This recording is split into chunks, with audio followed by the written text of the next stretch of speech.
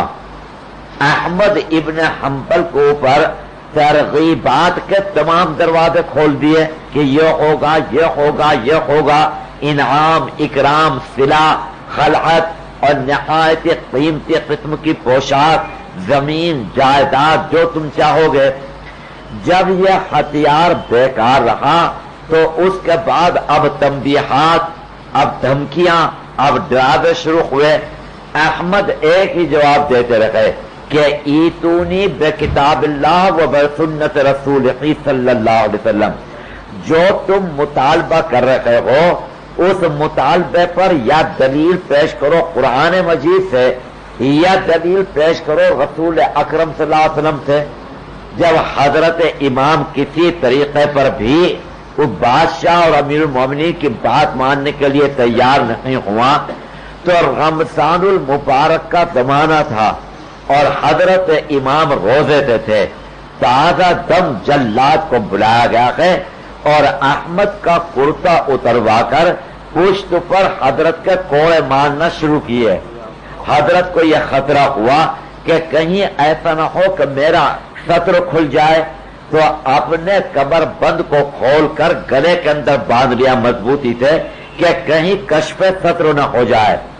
اب حضرت امام پٹ رہے تھے، پیٹنے والے اگر تھک جاتے تھے تو تازہ دم لائے جاتے تھے، کوڑے بدلے جاتے تھے، اور رمضان المبارک کا زمانہ اور گرمی قیامت کی پڑ رہی اور حضرت امام روزے تھے، لیکن امام نے قطعی طور پر اپنے موقف میں فرق نہیں آنے دیا اور جم گئے۔ خدا تعالیٰ نے بڑی توفیقات ان کو عطا فرمائی تھی، بڑی خیر کی توفیقات ان کے حالات میں ہے کہ گھر میں فاقے ہوتے تھے بکثرت اور بیٹے نے سرکاری ملازمت کر لی تھی، اور وہ سرکاری ملازمت بھی کسی کافر کی نہیں، کسی غیر مسلم کی نہیں، بلکہ مسلمان حکومت ہی تھی، نام نہیں کہ اگرچہ حکومت، مگر بیٹے نے جو ہی ملازمت کی تو حضرت امام نے اپنے گھر میں تنبیہ کر دی کہ اب میرے بیٹے کے گھر میں سے نمک بھی نہ لینا، کبھی ہلدی بھی نہ لینا، کبھی مرچ بھی نہ لے لینا، اس کی آمدنی مشتبہ ہو گئی ہے۔ ایک دن امام احمد ابن حنبل ظہر کی نماز پڑھنے کے لیے آئے ہیں تو عجیب و غریب بات، فاقوں کی کثرت کی وجہ سے حضرت کے قدم لڑکھڑائے اور حضرت گر پڑے۔ تو ایک شخص نے جو یہ دیکھا وہ سمجھ گیا کہ فاقوں کا تاب اور فاقوں کی کثرت کی وجہ سے اب کھڑے ہونے کی بھی طاقت نہیں رہی۔ وہ فرض ادا کر کے تیزی سے اپنے گھر گیا اور کچھ آٹا لے آیا اور امام صاحب کے گھر میں پہنچایا۔ بی بی نے آٹا گوندھا، اس میں نمک ملا دیا، بیٹے کے گھر میں تنور جل رہا تھا، وہاں جا کر روٹیاں پکا لی، پھینک لی ہیں۔ امام صاحب تشریف لائے ہیں تو اچانک ان کے سامنے جب دسترخوان پر خشک روٹیاں رکھی گئیں، نمک جن میں ملا ہوا تھا، تو بی بی سے دریافت فرمایا کہ یہ کہاں سے آئیں، تو انہوں نے سارا واقعہ سنایا۔ فرمایا کہ پکایا کہاں؟ یہاں کہ بیٹے کے گھر میں تنور جل رہا تھا، وہاں پر جا کر میں نے روٹیاں پھینک لی، اس خیال سے کہ آپ کی تکلیف اور آپ کی تعب اب بہت بڑھ گیا، کچھ تو پیٹ میں دو چار لقمے چلے جائیں۔ تو حضرت امام نے فرمایا کہ اسے اٹھا لو اور آئندہ کبھی ایسی غلطی نہ کرنا، میرے بیٹے کی آمدنی کے اندر شبہات پیدا ہو گئے ہیں، اس کے یہاں سے اتنا بھی مدد اور اتنا بھی تعاون نہ لینا کہ اس کے جلتے ہوئے چولہے کے اوپر روٹیوں کو سینک لیا جائے۔ یہ تھی امام احمد ابن حنبل کی خصوصیات۔ ایک حدیث کا مجموعہ تیار کیا ہے مسند امام احمد ابن حنبل، اور تقریباً 40,000 احادیث اس میں موجود ہیں۔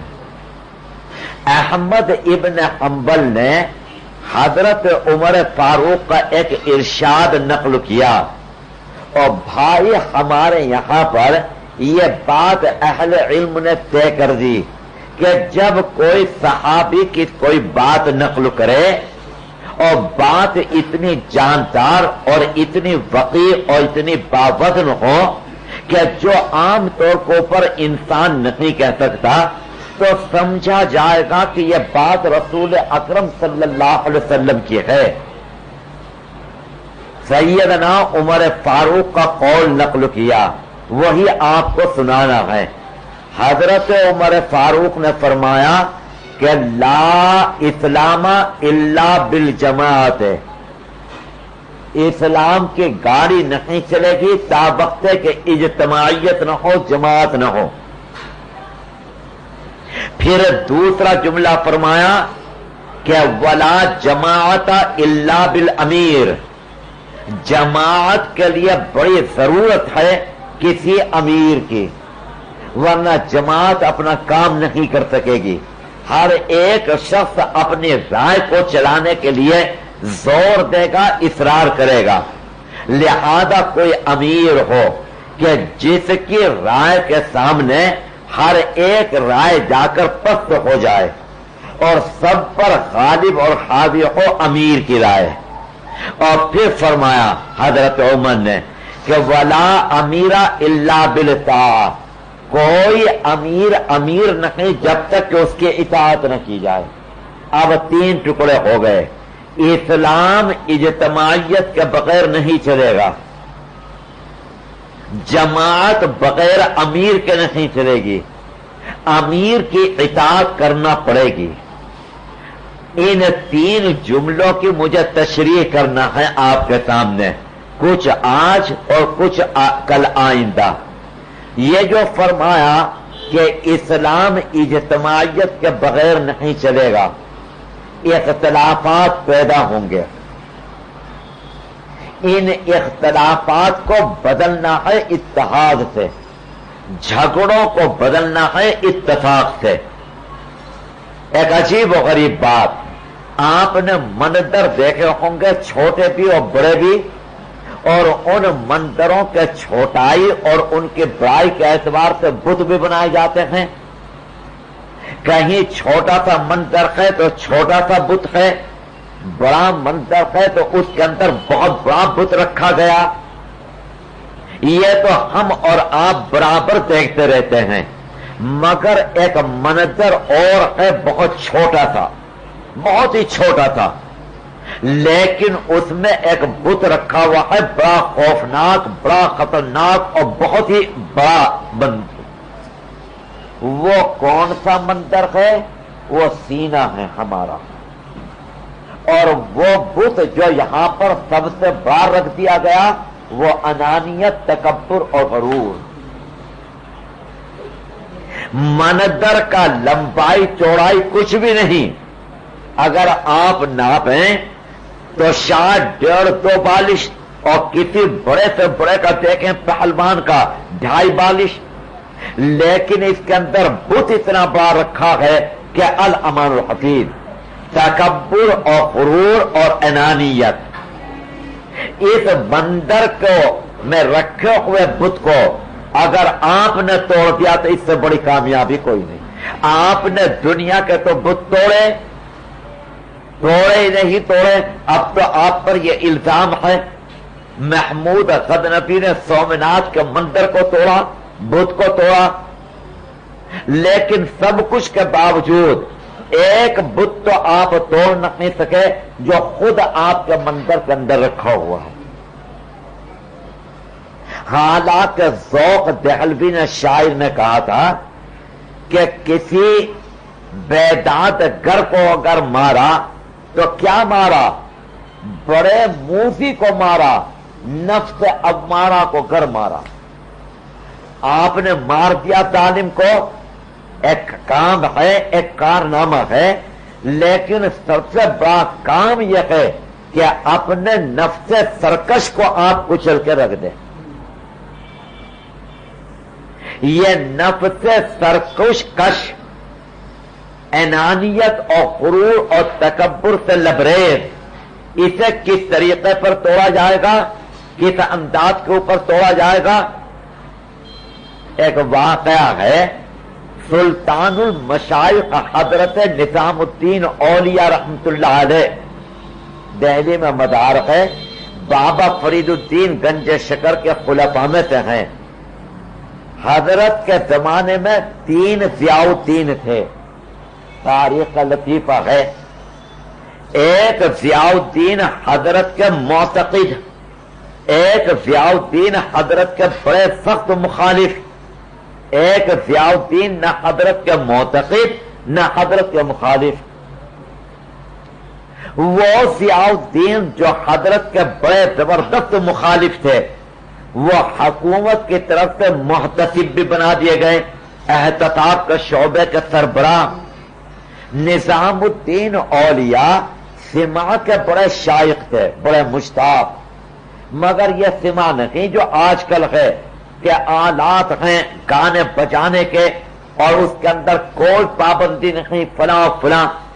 حضرت کا سماع یہ تھا، یہ چشتی خاندان کے مستند بزرگوں کا، کہ کوئی خوش الحان، خوش آباد، خوش گلو بیٹھتا تھا بغیر کچھ آلات مزامیر کے، اور وہ نعت پڑھتا تھا یا حمد پڑھتا تھا یا ثنا پڑھتا تھا، اور شیخ کے ساتھ ان کے رفقاء سے سنتے تھے۔ یہ تھا سماع۔ مگر ہمارے یہاں کے فقہا کا ایک عجیب و غریب مسئلہ، 2 چیزیں ہیں، ایک ہے نقصان سے بچنا اور ایک نفع کو حاصل کرنا۔ آپ تجارت کر رہے ہیں، اس میں نفع نظر آ رہا ہے، مگر خطرات کے پہلو زیادہ غالب ہیں۔ فقہی طور کے اوپر یہ کوشش کی جائے گی کہ دفع مضرت کرو بمقابلے جلب منفعت کے، اپنے آپ کو نقصان سے بچاؤ، پھر نفع کی طرف جانا۔ ایک اصول دیا فقہا نے، اور زندگی کے ہر نازک موڑ پر یہ آپ کو کام دے گا کہ پہلے نقصان سے بچو اور پھر نفع کی طرف چلو۔ ایک یہ دیا کہ اگر کوئی چیز کسی برائی کا زینہ بننے کا امکان ہو، سیڑھی بننے کا، تو اسے پہلے ہی لمحے میں ختم کر دو، حالانکہ ابھی اس میں برائی کا پہلو بڑا کمزور ہے، مگر آگے چل کر اندیشہ ہے کہ یہ کہیں بہت خطرناک برائی نہ بن جائے، اسے ختم کر دو۔ مثلا آپ نے دیکھا کہ ریڈیو کے اندر کچھ نفع کچھ نقصانات، مگر ان نقصانات بڑے نقصانات کا دروازہ کھلنے والا ہے، یا اسی طریقے پر ٹیلی ویژن وغیرہ وغیرہ۔ حضرات فقہا کہیں گے کہ پہلے ہی مرحلے پر اسے نمٹا دو، رکاوٹ ڈال دو۔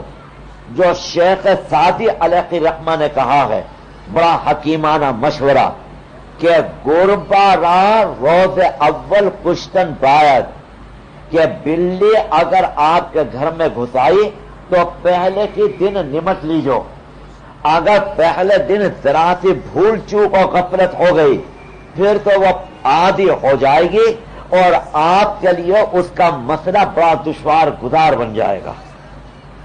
فقہاء نے چھوٹے چھوٹے سے قانون بیان کیے ہیں مگر بڑے جاندار، زندگی کے اندر امام اور رہنما کامیاب زندگی گزارنے کے لیے۔ تو فرمایا کہ صدن للذریعہ، کوئی چھوٹی برائی بڑی برائی کا ذریعہ بن جائے گی، امکانات، اس برائی کو یہیں پر ختم کر دو۔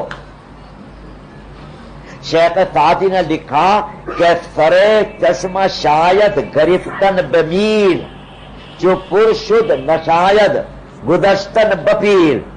اگر چشمے کو بند کرنا چاہتے ہو، آج وہ پھوٹا، سرمے کی سلائی سے بھی آپ اسے بند کر دیں گے، اور اگر اس وقت پر آپ نے غفلت کی تو آخر میں جا کر وہ اتنا پانی جمع کر دے گا کہ ہاتھی ڈبان پیدا ہو جائے گا۔